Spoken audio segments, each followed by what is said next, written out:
The area known as the Mariposa Wash is a hilly region in Arizona straddling the U.S.-Mexico border. It's cut in two in some areas by a sturdy, rusted metal fence with heavy gates. When the area flew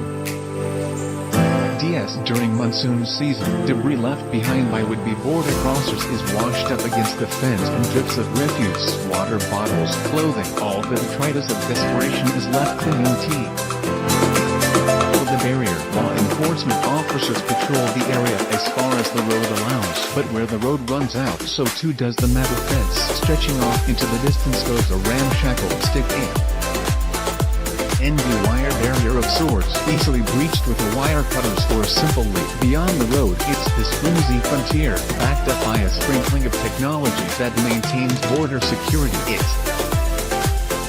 areas like this that President Trump would like to see walled up. Border and customs agents play cat and mouse with people trying to cross into America. They watch each other's movements, each trying to gain an advantage. Border Patrol Agent Daniel Hernandez is part of a team that patrols a line on the sand from the Yuma County line all the way to the New Mexico state line. He points out a swath of land in the middle the size of Connecticut, close to 400 miles of frontier. It's the Tohono Nation Reservation, through which a large portion of Arizona's smuggling traffic passes. In many areas on the reservation, the border is little more than a flimsy, ill-maintained fence. CBS News. It's very sparsely populated. There are 11 or 12 villages and they're very small and spread apart, so the criminal element always tries to exploit the people here, he says. President Trump's proposed border wall would run right through it, but this 30,000-strong nation, recognized as sovereign by the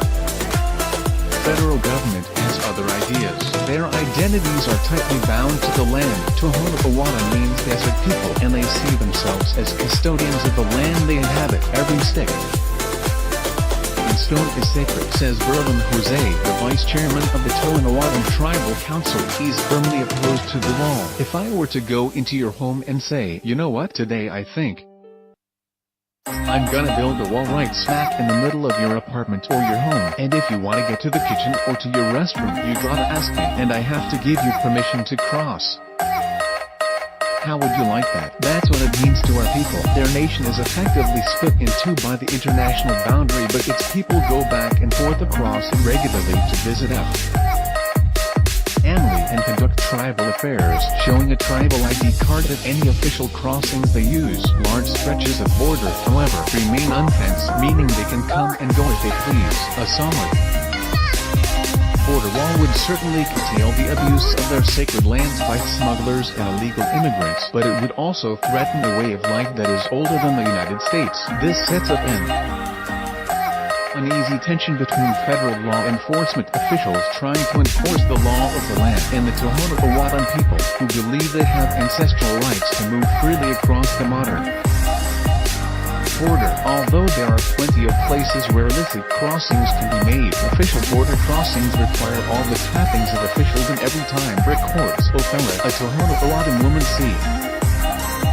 caught up at a border crossing, told us, where I live I drive 136 miles on the U.S. stamps presentation of ID side to go get groceries. My father's community is only 15 miles on the south side of TH border, and my mother's community is just a quarter of a mile, and we have to go through this process every time. We want to be able to go visit our families on both sides of this border. What is the difficulty in that? What makes the tension trickier is that for the Tohono it's not simply a matter of innocent grassroots culture. Some tribus people are often found to be in cahoots with the drug smugglers and cartels to stash or traffic drugs. The trade is simply too lucrative for some to ignore, which complicates matters. For federal officials, the struggle is to balance respect for the nation's traditions with the need to secure a border against illegal activity. They want security and safety, and we want the same thing. We have to tailor-make our infrastructure and our technology